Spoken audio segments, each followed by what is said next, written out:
My husband cheated on me. His mistress, feeling pretty smug, lounged on my bed and sent me a photo. Your husband is sleeping so soundly in my arms. I just smiled and didn't reply. Instead, I turned to find her current boyfriend. I not only wanted to socially destroy her but send them both to hell. On our anniversary, I prepared a feast and gifts, planning to surprise my husband, Leo. Little did I know, it would turn into the darkest day of my life. My name is Wendy. I'm an ER doctor. I went through a lot of trouble to get a day off, just for this anniversary. But as the food got cold, Leo still hadn't come home. No replies on Instagram, no answer on his phone. Outside, clouds gathered and the wind howled, rattling the windows. I got worried, called again. Just before the ringtone ended, he answered. Don't wait for me for dinner. You eat first. B0125. Please go to CT room 2. Are you at the hospital? Are you hurt? The familiar robotic announcement voice sent a chill down my spine. I blurted out, are you at our hospital? Don't come here. Before Leo could finish, I hung up and hurried to the hospital. On the way there, my mind raced with all kinds of horrible thoughts. Where was he hurt? His head? His chest? Was it serious? Why didn't he call me first thing? I'm an ER doctor. Since we got married, whether it's his issue or a relative's, Leo always tells me right away. Or did he get into another fight with a random stranger? He has road rage, so maybe he hit someone and was too scared to call me after. When I got to the CT room and saw Leo unharmed, I finally relaxed, as long as he was okay. But what I saw next made me freeze. There was my husband, gently wiping the tears of a young woman, his tone soft and comforting, telling her everything would be okay. After saying that, he lightly patted the back of her head. What are you guys doing? I was furious, stepping forward to confront them. Leo looked briefly flustered, but quickly regained his composure, sounding annoyed.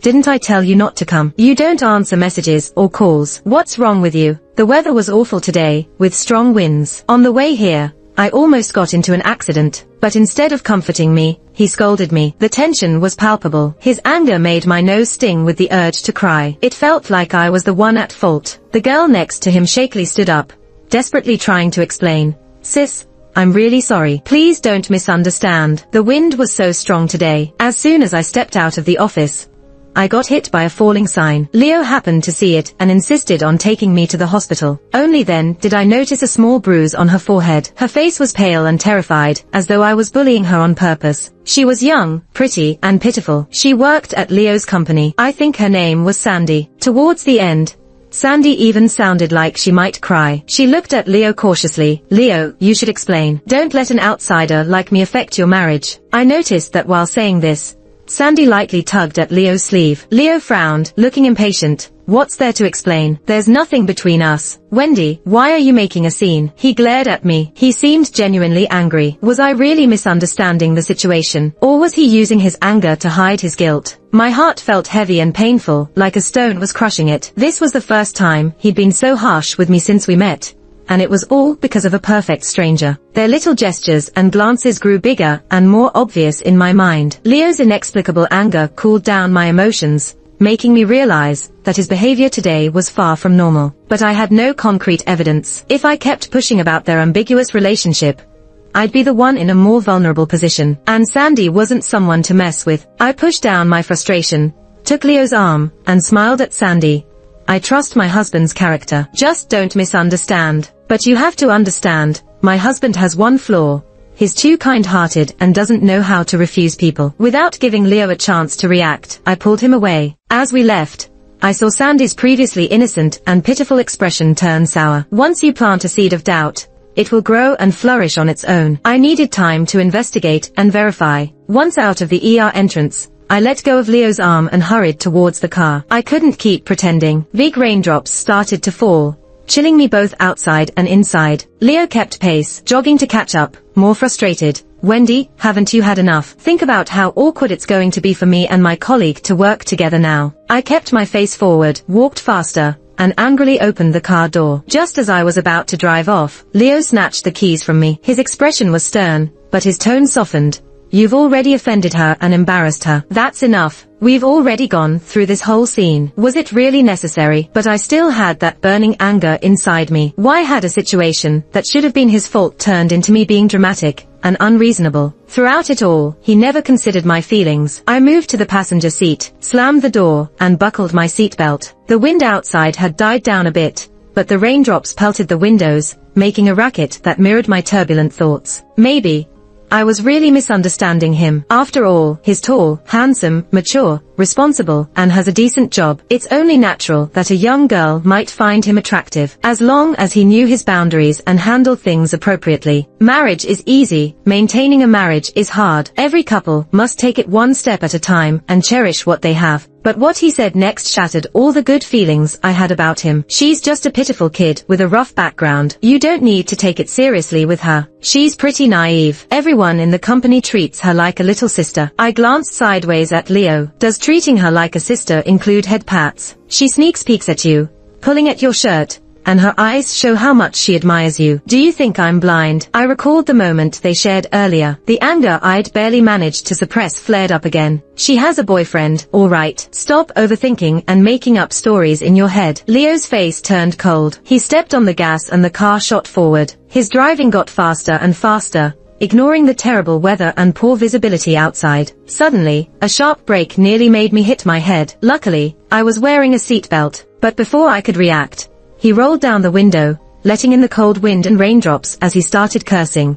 Are you trying to get yourself killed, crossing the street like that? Luckily, the brakes worked in time, and no one was hurt, though the other person was clearly scared. I quickly got out of the car to check on the other person. Are you all right? Do you need to go to the hospital? It was a middle-aged woman. Even though she wore a raincoat, her face and legs were soaked by the rain. She hastily shook her head and bowed in apology. I'm so sorry. There's an emergency at home. I thought crossing quickly would save time. I didn't mean to be reckless. After apologizing, she rode off hurriedly on her electric bike. Getting back into the car, my heart was still pounding. Leo's face remained dark with anger. He didn't speak or look at me, driving a bit slower now. As the sky darkened, I stared out the window, lost in thought. If he hadn't braked in time, or if the other person wasn't in a rush, things could have turned ugly. If it was a burly guy instead of a middle-aged woman, even if she was at fault for jaywalking, the consequences would have been unimaginable. And all of this was because of his irrational fury, clearly performed for my benefit. If I kept nagging about his flirtations,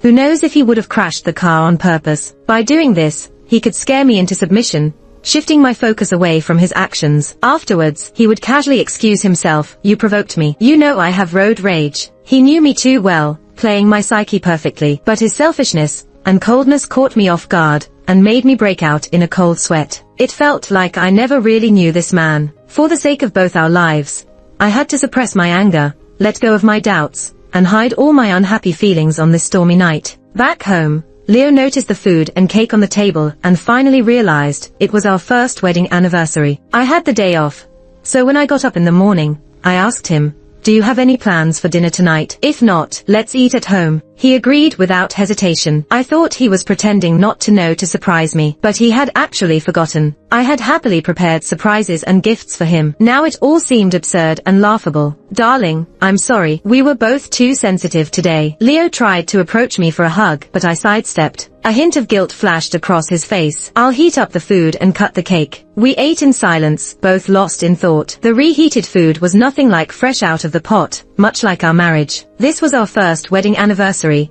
often called the paper anniversary. Is our marriage really as fragile as paper? After showering, I lay in bed, pretending to be asleep. Soon, I heard the sound of a medicine bottle being opened. It was the melatonin pills he never missed, usually taken 5 hours before bed, but tonight was later than usual. After a while, I felt the mattress dip slightly. I didn't dare move, trying to keep my breathing even. Leo leaned over to kiss me, but when I didn't respond, he pulled back. We both knew neither of us was actually asleep. Eventually, Leo's breathing became steady and deep, indicating he was in a deep sleep, but my mind was wide awake. The seeds of doubt planted in my heart kept me tossing and turning. I knew I had to do something. I pretended to shift in my sleep, accidentally draping my leg over Leo. He was asleep so soundly, he didn't react at all. Carefully, I grabbed his phone from the bedside table and tiptoed out of the bedroom, heading to the study. I thought it would take some effort to unlock his phone, but surprisingly, his password hadn't changed. I hesitated a bit. Maybe I was just being overly sensitive. Taking a deep breath,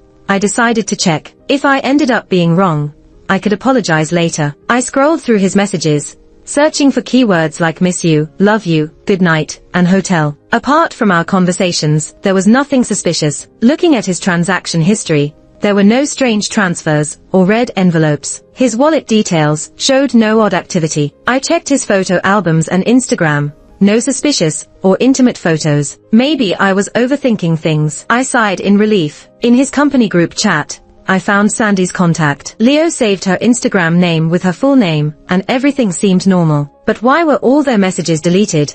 And why was their chat set to do not disturb? This seemed too suspicious. I closed my eyes, trying to relax, but my mind kept replaying the moments at the hospital. Leo's gentle, doting look at Sandy, her shy tug at his shirt, her longing gaze as I led Leo away. These scenes looped in my mind like a heavy weight on my chest, suffocating me. Even though there were no incriminating messages, I felt a deep sense of disappointment and frustration. The air around seemed thin and suffocating. I couldn't calm down at all. After a deep breath, I opened my eyes to turn off my phone and spotted the shopping app just as I was about to exit. On a whim, I opened the app and checked his pending deliveries, payments, reviews, and my orders. Everything seemed normal. Is he hiding too well, or have I really misunderstood? My finger lingered on a random past order. A pair of shoes he bought recently. I looked at it mockingly. Maybe I'm just too sensitive. When I exited, I accidentally pressed more in the bottom left corner, and a delete order option popped up unexpectedly. I clicked on it impulsively, and a dialog box appeared, asking, "Confirm delete this order. It can be recovered from the order recycle bin on the computer." A bad feeling crept over me. I turned on the computer, my palms slightly sweaty. The faint sound of the computer tower made me both nervous and wary. I glanced at the study door, hearing nothing, but I still wasn't reassured. I took off my shoes, left the study, and tiptoed to the bedroom door, which I had left cracked open earlier. Leaning against the wall, my palms were getting sweatier, and my heart pounded loudly in my ears. I held my breath and listened carefully. The bedroom was filled with Leo's snoring, rising and falling. I quietly retreated back to the study. I logged into the app on my computer, opened my orders, found the order recycle bin, and restored the deleted order. Then I opened my orders again. Lines of purchase history appeared before me, and I was stunned. Luxurious and beautiful couple rings that I had never worn. Various luxury handbags I'd never seen. Sets of sexy clothes, not my style at all. My mind automatically painted scenes of these items, sweet, warm, exciting, crazy. My hand, clutching the mouse, shook. From dating, falling in love, getting engaged, to marrying, even after a year of marriage, all the trust and feelings crumbled into pieces. I covered my mouth, not daring to cry out loud. I even regretted opening his phone. If only he had changed his password. 5 minutes later, I wiped my tears, took a deep breath, and regained my usual calm. I knew now wasn't the time to break down. I needed to preserve evidence. He had hidden it so well.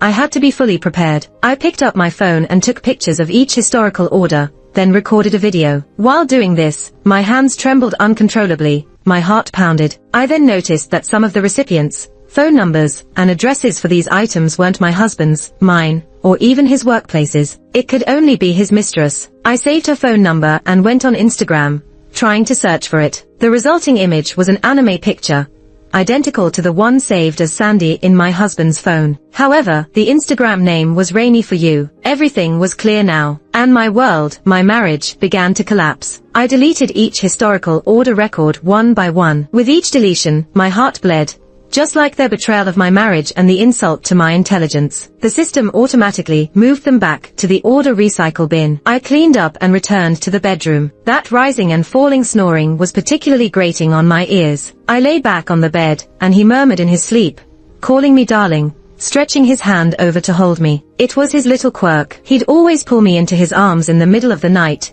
especially when we weren't getting along. That moment of close skin contact felt like becoming part of him, and all my anger would vanish without a trace. But this time, I knew we'd never go back to how we were. Instinctively, I edged towards the side of the bed, almost falling off. He didn't touch me, turned over, and fell back asleep. Looking at his familiar back, he seemed both strange and disgusting to me. I couldn't understand why he would cheat. I have a pretty face, and with makeup, I'm considered quite attractive. I'm gentle, kind, have a career, can handle social occasions, and cook well. We met through a blind date, but had a year-long observation period. He's mature, steady, tall, and handsome, and deeply affectionate and romantic towards me. He even said meeting me felt like it was too late in life. We had love and were soulmates. Entering marriage was a thoughtful decision, a natural progression. Before getting our marriage license, I even jokingly told Leo that if he ever loved someone else, I'd let him go. But just tell me beforehand, even a second before he falls out of love. He patted my head indulgently.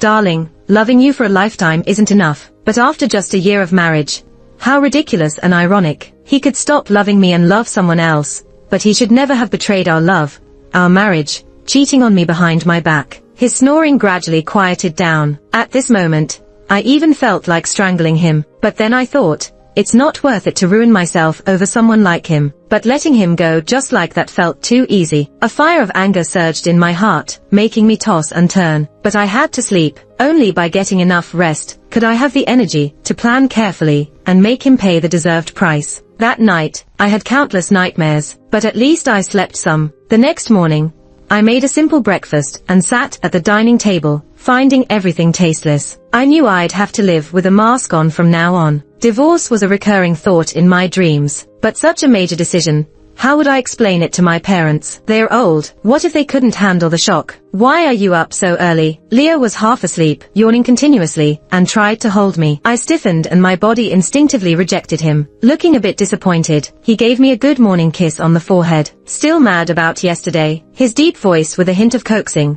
eyes full of affection, seemed so ironic to me. But fearing to alert him, I bore my disgust and managed a smile. He counted on me not being able to resist his affection, but that was before he crossed my line. If you wholeheartedly love and protect me, I don't care if you're rich or poor, human or ghost. But if you treat me like this, I'll make sure you're worse than a ghost. When you get time off, let's celebrate our wedding anniversary properly and maybe have a baby. He sat down and started eating, eyeing me. When we got married, he said he wanted to focus on his career for another 2 years and pay off the mortgage before having kids.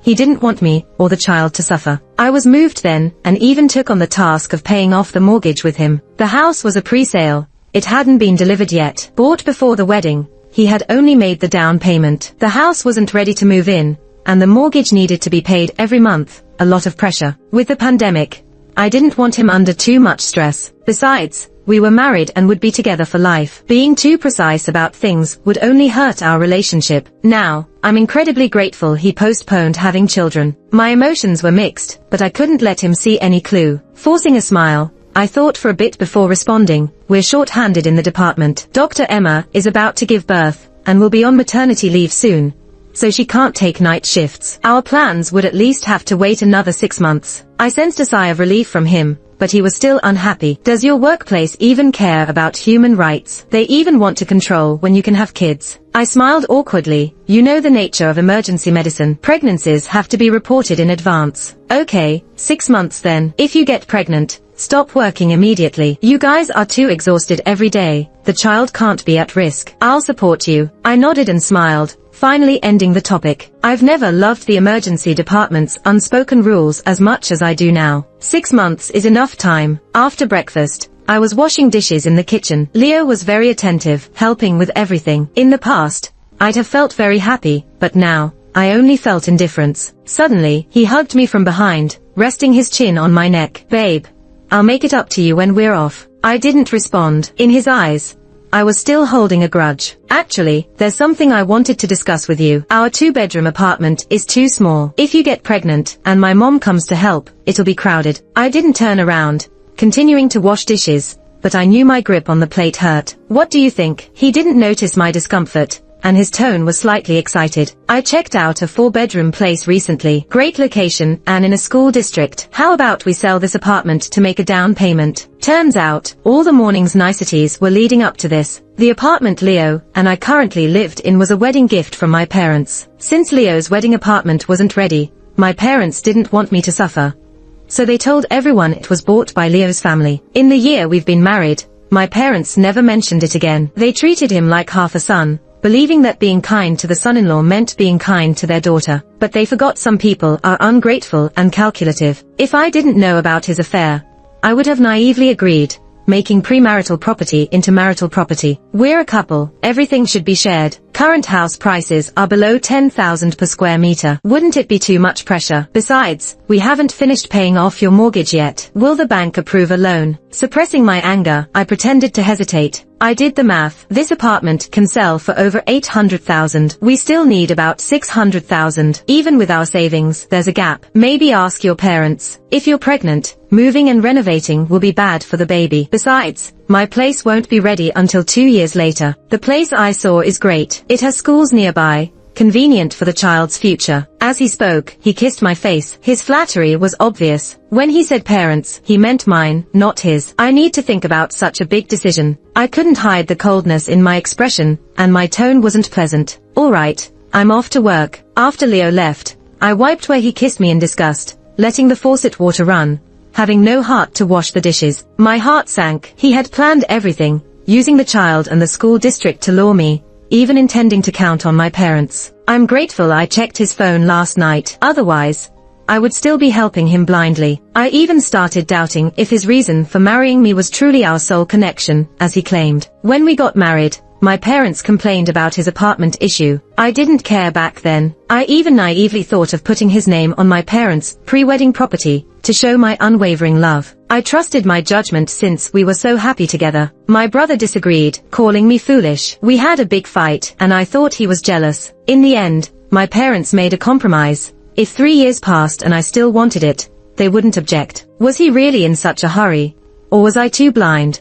Or was he too good at hiding? I turned off the faucet, grabbed my bag, and drove to my brother's place. I had the night shift today, free during the day to rest, as I needed to work from 6:30 p.m. to 8 a.m. the next day. I drove slowly the whole way. I don't want to sit around and do nothing, but I'm a bit hesitant. After all, before the wedding, my brother remained neutral about my marriage to Leo. Standing downstairs in his apartment complex, I fidgeted and looked down, struggling with myself. Should I tell him or not? As I was wavering and feeling at a loss, my brother came back from outside, wearing big shorts and a tank top, carrying breakfast. He dragged me inside and sensed something was wrong. He dropped his usual playful and carefree attitude and looked very serious. What's going on? Leo, he cheated. As soon as I said it, I couldn't hold back my tears. My brother threw the breakfast on the floor, stormed into the kitchen, grabbed a knife, and rushed out the door. I held on to him with all my strength, almost losing all my energy, crying out, "Bro,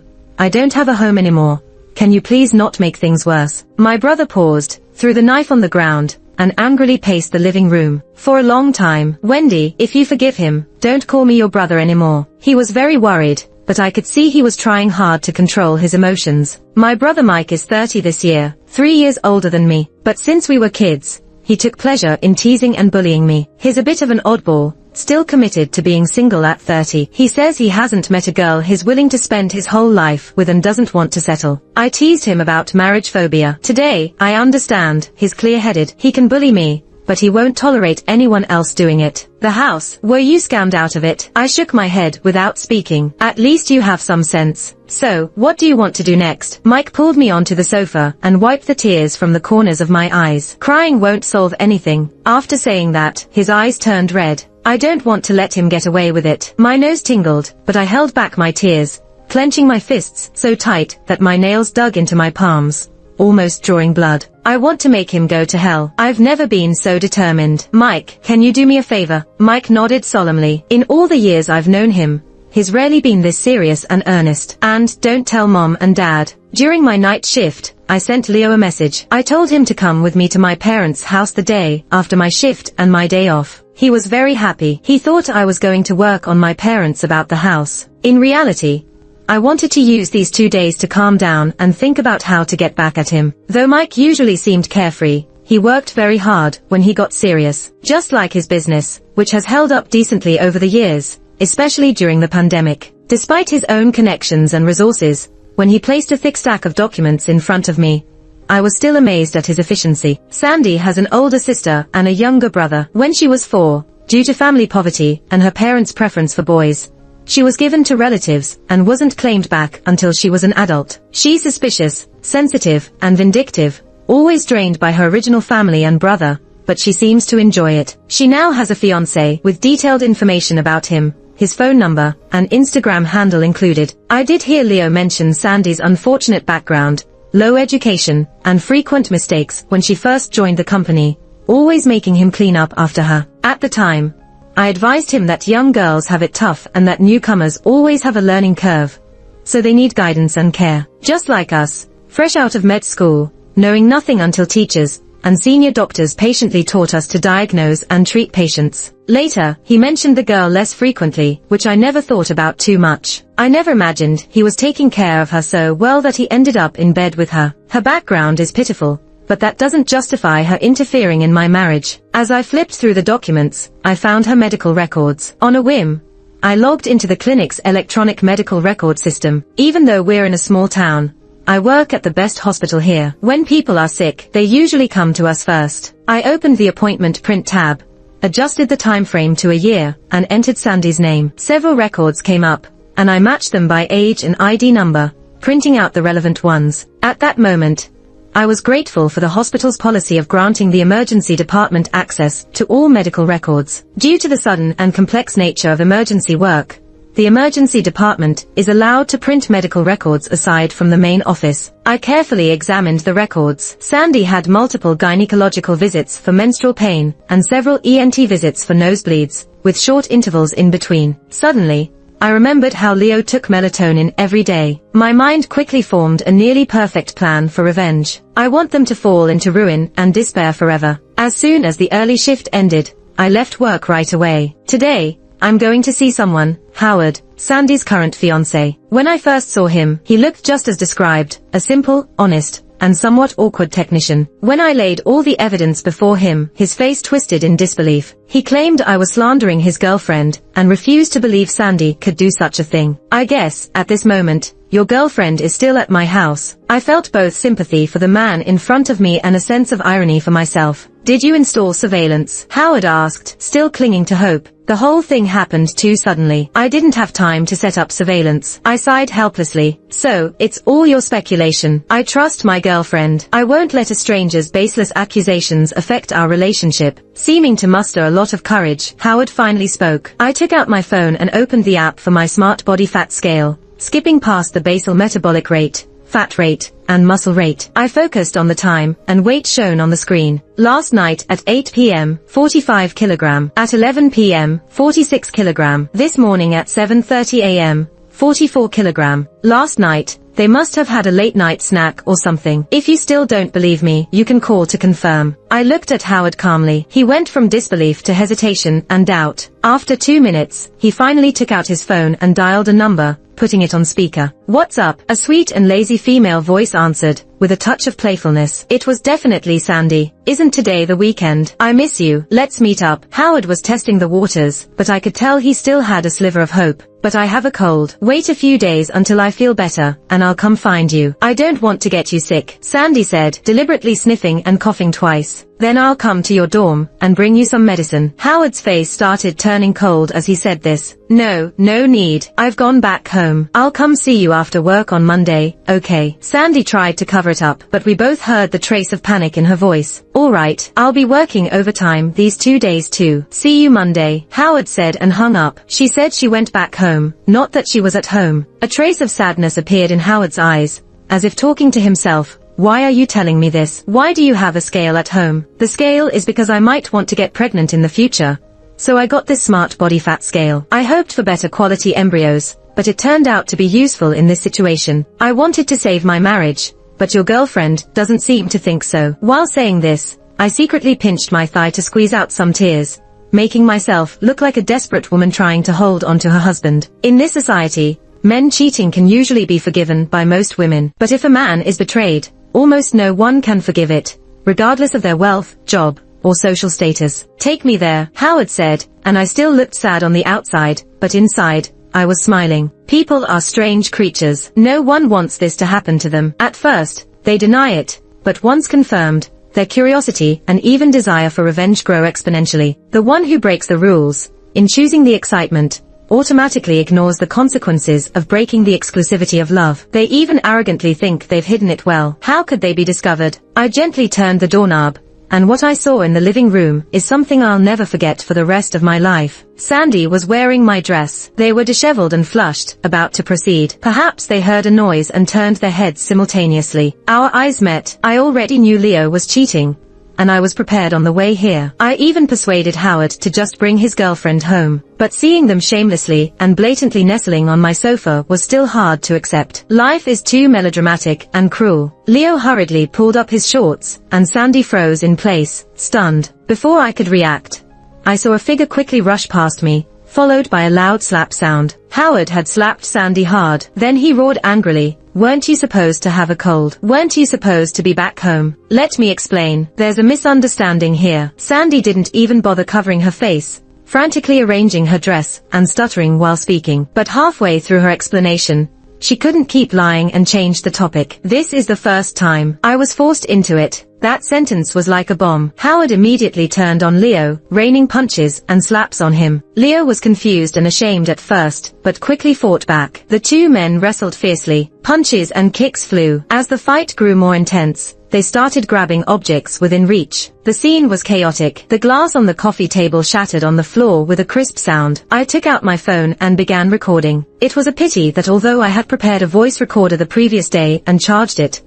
I didn't use it because the scene was too sudden when I entered. I forgot to use my phone at that moment. Now, Howard was like an enraged beast, eyes bloodshot. Even with Sandy clinging to him, Leo was at a disadvantage. After all, Howard was younger and stronger, and his anger was his best stimulant. Sandy, caught in the middle, tried to stop both, only to find herself getting hurt instead. Two men in a fit of rage blamed her for everything. Whomever she sided with, she was wrong. In a short time, the living room was a mess. The door wasn't closed. The noise of the fight attracted neighbors who crowded the doorway, discussing the scene. Some recorded videos, while others called the police, adding more chaos. Finally, exhausted, Howard and Leo had to stop fighting. Howard, as the victor, showed no joy, still breathing heavily in rage, glaring at Sandy curled up in the corner, as if wanting to tear her apart. Sandy buried her head in her knees, trembling, crying softly like she had suffered immense harm. Leo, like a defeated rooster, panted heavily, with his forehead swollen, bruises all over,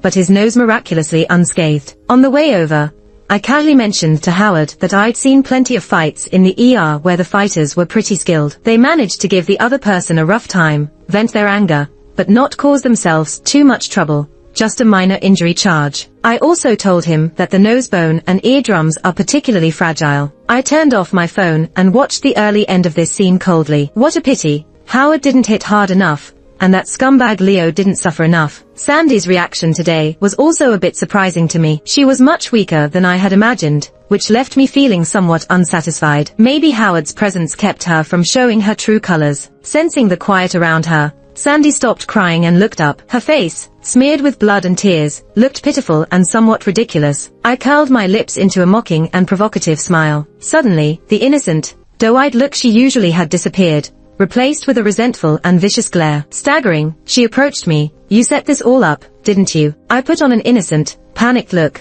sounding aggrieved. "You seduced my husband and ruined my family. You even slept in my bed, and now you're blaming me." My hands were tightly clenched into fists behind my back. If she dared to touch a hair on my head today, I'd beat her senseless. I feigned fear because I wanted to see how Leo would choose between Sandy and me. But he hesitated. At the moment Sandy moved towards me, Leo didn't budge an inch. He even looked at Sandy with a hint of pity in his eyes. I saw Leo, the man I once loved deeply, clearly for what he was. If that's the case, don't blame me for being blunt. "You bitch. Leo should have divorced you long ago," Sandy screamed, raising her hand to hit me like a madwoman. I was ready. I swung my arm and slapped her across the face. Then, I slapped her again with the back of my hand. "Good hit. Seducing someone's husband and wrecking their family. How dare you act so arrogantly?" Someone in the crowd shouted. Sandy seemed taken aback that I fought back. She stood there stunned, her face swelling up like a pig's head, tears welling up in her eyes full of humiliation, but she didn't dare say another word. If she dared be more arrogant, the spittle at the door could drown her. "Sandy, haven't you embarrassed yourself enough?" Howard grabbed her with such force that she stumbled and fell to the ground. "They're all bullying me, setting me up. Can't you see that, Howard?" "Howard, you're being used by that bitch Wendy. I'm so wronged. You're not even helping me. You even hit me just now, after all I've done for you." Sandy sat on the ground, wailing and sobbing. At this point, Leo finally stepped in front of me and pointed his finger at Sandy's nose, cursing her viciously. "I've told you already. Don't seduce me or wreck my family." All along, I've only loved my wife. Sandy choked on her sobs, too shocked to continue crying. Outside, police sirens wailed, and the people at the door continued to curse. Some cursed the shameless mistress, while others called out the ungrateful scumbag. There were also those who sympathized with me and Howard. Hearing the sirens and facing the double blow, Sandy was truly terrified. Her face went pale, and without grabbing her things, she prepared to run. I stretched out my foot, and she tripped and fell flat on her face. "Take off your skirt," I mocked Sandy, who was lying on the ground. Sandy was both angry and anxious, but she had no choice and took it off. I threw the skirt at her face and said in an unusually calm tone, "Don't leave what you've worn here to disgust me. Trash belongs in the trash can." The police arrived and took the four of us to the station. They took statements from each of us. In the end, we all agreed to mediation, and after signing the agreement, went our separate ways home. Soon, the incident caused quite a stir in the neighborhood. On the way back, I kept a cold face and didn't say a word to Leo. People started whispering and pointing when they saw Leo and me. They sympathized and pitied me, while their words toward Leo were full of cold sarcasm, hitting him right where it hurts. Leo was furious, but didn't dare say anything. His face kept switching between red and white. It was quite the sight. As soon as we got home, Leo dropped to his knees with a thud and clutched my legs, begging. I was wrong. Sandy seduced me. Please forgive me. I looked down at him kneeling in the mess, finding it all too funny. Let's get a divorce, I said. No, I don't agree to a divorce. We have feelings for each other. I made a mistake, but who doesn't have problems in their marriage? Let's look forward, shall we? I squatted down, prying his fingers off my legs one by one. If you knew this would happen, why did you do it in the first place? Leo panicked. Large beads of sweat rolled down his swollen forehead. It was both funny and tragic. He took out his phone and sent a vicious voice message to Sandy, then deleted all her contact information right in front of me. I swear, I'll never have anything to do with her again. Leo's fierce determination scared me a little. Before getting caught, he hid it well, even blaming me for being paranoid, making it seem like I was wronging him and causing him great distress. Just last night, he and Sandy were being intimate in this house. Even 2 hours ago, when Sandy came to hit me, he didn't stand up to protect me immediately. Now, when I mention divorce, he quickly cuts ties with Sandy, switching sides right away. Does he sincerely want my forgiveness? Or is he just stalling to find a chance to kick me out later? After all, he hasn't yet gotten the premarital property gifted by my parents. All the savings are in my hands. The mortgage on the house he paid the down payment for before marriage isn't paid off either. Or maybe he thinks there's no chance with Sandy anymore. Balancing the pros and cons, he finds me still useful, thinking in this society, a cheating man who kneels and begs should naturally make the wife forgive and move on. He thought he knew me well, but he didn't realize that the moment he betrayed our marriage, I was no longer the Wendy who loved him wholeheartedly and was at his mercy. I want to see him fall into hell with my own eyes. He must pay for his mistakes. Today is just the beginning. I closed the door and went into the guest room. Today's confrontation was a spur-of-the-moment decision. When it comes to cheating, I always believed it was Leo's fault. Even if Sandy made the first move, if Leo knew how to refuse, nothing would have happened. But Sandy crossed the line by adding me on Instagram and posting a story only I could see in the early morning. She lay on my bed with a man I knew too well. Though his back was to the camera, it was clearly Leo. The caption read, "What's stolen tastes best." She was getting back at me for walking arm in arm with Leo in front of her 2 days ago,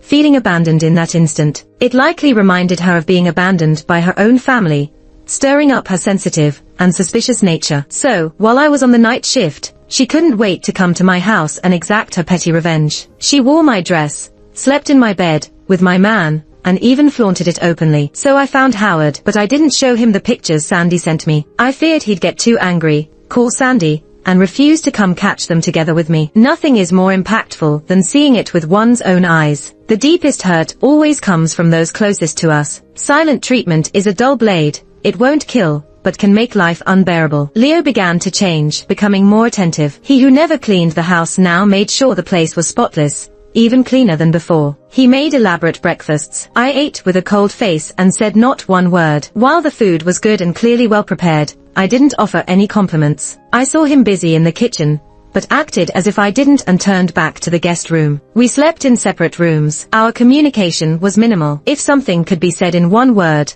I never said 3. He made an excuse to take some time off work to spend time with me and make it up to me. Whether he was there to be with me or just for recovery, fearing embarrassment, I didn't care anymore. I went on with my life. If love was gone, I would focus on my career, but I quietly watched his changes, specifically, his physical changes. I loved sweet treats. So Leo, feeling guilty and wanting to make me happy, would always prepare sweet dishes after my shifts. I took a few symbolic bites, still saying nothing, but the coldness on my face lessened a bit. Leo was thrilled, eating with great appetite, thinking it was a sign I might forgive him. But he also started noticing that every time he finished his meal, especially when he cleaned his plate, I seemed in a better mood. His bruises and wounds healed gradually, yet he inexplicably began getting mouth ulcers, coming and going frequently. His insomnia worsened, and even increased doses of melatonin didn't help much. He'd wake up in cold sweats at night, sometimes jolting awake for no apparent reason, even with the air conditioner running at a comfortable temperature. Occasionally, he'd run a low fever, which kept recurring. Then, he started to become forgetful. The first time I talked to him since asking for a divorce was because he forgot to turn off the main gas valve in the kitchen. He couldn't find his razor in the bathroom, and after searching for a long time, I found it for him near the window. One day, when I got home from my night shift, I found that Leo had closed the door without locking it. I called him right away and yelled at him. He tried to argue back, but ended up sighing and helplessly saying he'd be more careful next time. Later, I saw him come home carrying groceries. He didn't dare to say anything and quietly went into the kitchen to start cooking. Recently, Leo would break out in hives for no apparent reason. It was extremely itchy, even in the most private areas of his body. He saw a dermatologist and got tested for allergies, but found nothing. He tried many anti-allergy medications, but his condition would still come and go. Sometimes the hives would disappear without medication, only to come back days later with no pattern, sometimes accompanied by a low fever. His physical discomfort, coupled with anxiety and insomnia, tormented him, making him restless. Seeing him lose weight and look haggard made me feel quite pleased. Are you still in touch with Sandy? I asked casually as we ate. Don't you trust me? Leo put down his chopsticks, looking angry but with lifeless eyes. That's not important. What matters is that you don't infect me. I smiled at him mockingly. A few days ago, I saw that Sandy had come to the emergency room. She kept having nosebleeds for no reason, and it took a long time to stop the bleeding. Leo's face changed drastically at my words. I'm full. I'm going to play some games, I said as he stormed into the study, coming out only after a long time. That night, when everything was quiet, I checked his browsing history on the computer. I saw searches like what causes insomnia, forgetfulness, low fever, night sweats, and mouth ulcers. What diseases can cause recurring allergies without a clear reason? What STDs are transmitted through high-risk sexual behavior? And early symptoms of HIV and its incubation period. Once someone becomes paranoid about HIV, it's like opening Pandora's box. Fear, anxiety, and despair will consume them, driving them to the brink of a breakdown. When the seed of doubt takes root in the heart, it's nearly impossible to get rid of. It grows persistently, sprouting despite all efforts. How could I miss the chance to nurture this seed? I'd use every way to water and nourish it, rushing its growth, as some diseases have a window period from 6 weeks to 3 months. Time is limited. The next day after work, I noticed scratches on Howard's neck as if from a confrontation with Sandy. Sandy's recent posts showed signs of this. She cut her hair short and covered her right face with it, looking dejected. The caption read, "Starting over." She had been sending me nasty messages, flaunting her and Leo's intimate photos. Yes, they had been meeting secretly again. Once a cheater, always a cheater. I recalled Leo's tearful plea when I demanded a divorce. It seemed ridiculous to me. Men lie effortlessly. His begging was just a stalling tactic. If I didn't come between them, it would be a waste of Leo's Oscar-worthy acting and Sandy's efforts to provoke me. Leo's paranoia about HIV had reached a critical point. With a little nudge from me, he confronted Sandy,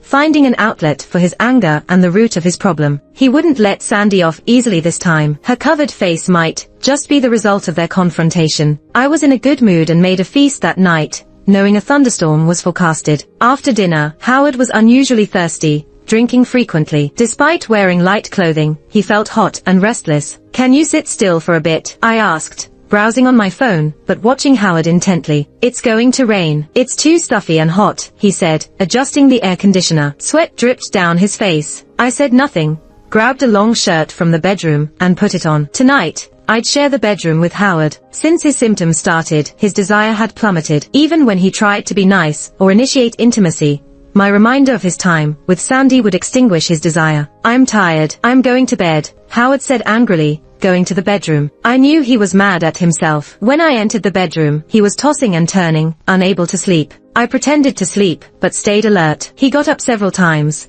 either to use the bathroom or drink water. Finally, he quieted down and drifted to sleep. Suddenly, the room lit up like daylight, a flash of lightning, followed by a loud thunderclap. Howard, finally asleep, was jolted awake, sitting up in fright, pale and drenched in cold sweat, gasping for breath. 10. At this moment, another lightning bolt streaked across the sky outside the window. The intense light made the pallor and fear on his face vividly clear. Thunder roared. Howard shivered. The thunder was like a rampaging dragon, tearing open the unsettled clouds. An enraged rainstorm began to pour, pounding on the window with a furious patter. To Howard, it felt like demons from hell, draining the color from his face, leaving him ashen and pale. He turned to look at me. I pretended to keep sleeping, subtly adjusting my breathing to sound long and deep. He just sat there, staring blankly, not moving an inch. I had no idea what he was thinking. His eyes were vacant and lifeless. Outside, the rain was still raging. I knew the last string in his heart had snapped on this stormy night. The next day,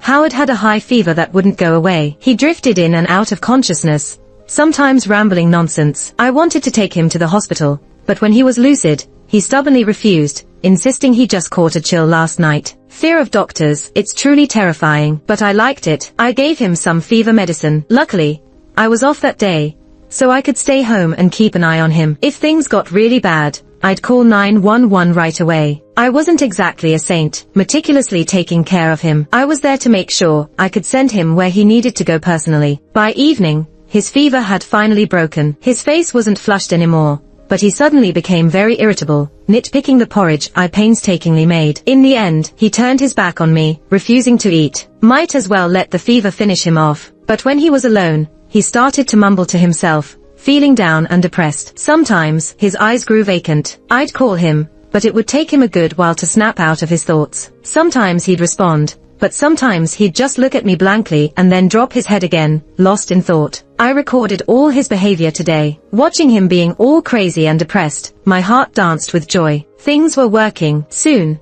I wouldn't need to wear this mask under the same roof as him. These past 2 weeks had felt like years. Leo didn't want to go to the hospital, but he had no choice against me. I played the good wife, patiently taking him for all sorts of tests, head CT, chest CT, MRI, all came back normal. I even took him to the lab for blood tests. It was the weekend, so the results wouldn't be ready till Monday. Since the blood draw, Leo had been really tense. Some folks are scared of bad results, but still cling to hope, avoiding doctors to feel better. In their minds, no tests mean no problems. Next, I took him to the psych department, showing the doctor last night's recordings. The doctor ran a series of relevant scales on Leo. Leo was diagnosed with bipolar disorder, moderate. He insisted he wasn't sick and didn't want to take meds. On that, I actually agreed. All I wanted was a record at the psych department to set up for what was to come. Bipolar disorder isn't that scary. Wendy, you're a doctor too. Besides therapy, you know how crucial regular meds are. I wrote the prescription, taking it's up to you. The hospital insisted,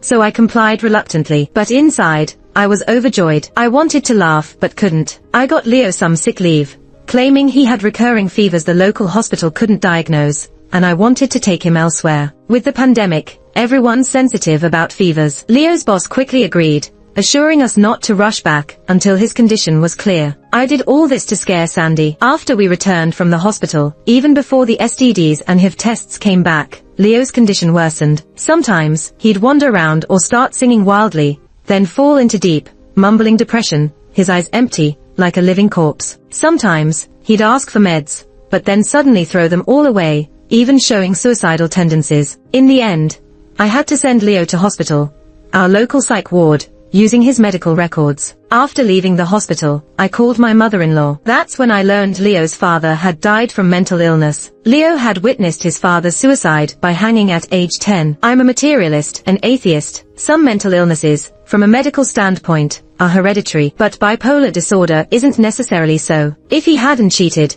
breaking our marriage and love, even if he fell into a deep depression, I'd have been confident enough to stick it out with him. Even selling the house and car to travel and lift his spirits would have been fine. The hospital called me many times later, saying Leo wanted to see me. I never went. I was busy filing for divorce. Because of Leo's mental condition, the divorce was more complicated than usual, but I was prepared. Our relationship was long dead. I provided all the evidence of his cheating, listed chronologically. Of course, this evidence was legal, and the court accepted it. From my online record of catching him with Sandy to the video neighbors took, police mediation records, and Sandy's photos, videos, and chat records of her with Leo, including his medical records, prescriptions, videos of me playing the good wife, and clips of me hiding in fear during his bipolar episodes, crying quietly. In the end, the court granted the divorce. Most of the property was given to me, but considering Leo's mental health issues, he was given a small portion as well. Leo's mother used all of his share to pay for his hospital bills. This money would keep him in the hospital for a long time. One day after the divorce,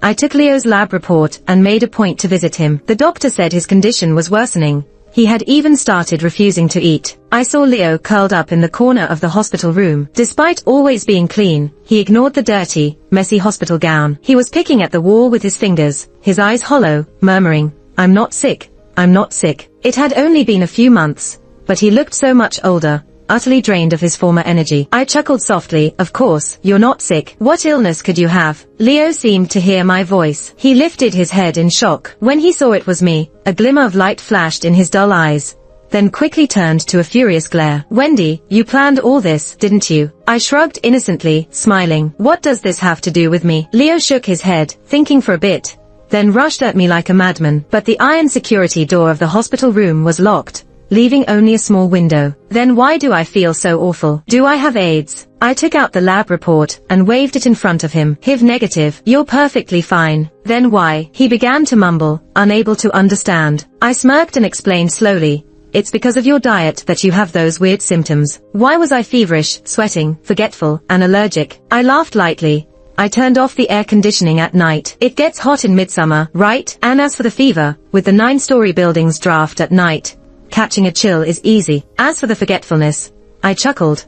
I deliberately moved your things around and turned off the main gas valve in the kitchen. I didn't explain the rashes, because they had nothing to do with me. I also didn't say that melatonin's effect on insomnia is limited. And Sandy, she kept having random nosebleeds without any obvious cause. I smiled but said nothing. I wouldn't tell him there's a condition called nasal endometriosis. It means the endometrial tissue is in the nasal cavity, causing nosebleeds with every menstrual cycle. But the bipolar disorder, you definitely have that. I finished with a smug, triumphant smile. "Wendy, you bitch. I'll kill you. I'm not sick. Let me out." Leo screamed in the room, punching the glass until his hands bled. The doctors and nurses rushed over. "Quick, room 32 is having another manic episode." I pretended to be scared, but watched coldly as the nurse injected a sedative into Leo. He soon stopped struggling, slowly losing consciousness, and finally became completely quiet. When I left the hospital, I was humming a happy tune. Whether sick or not, no one would believe a mental patient who says they're not sick. Several days later, after work,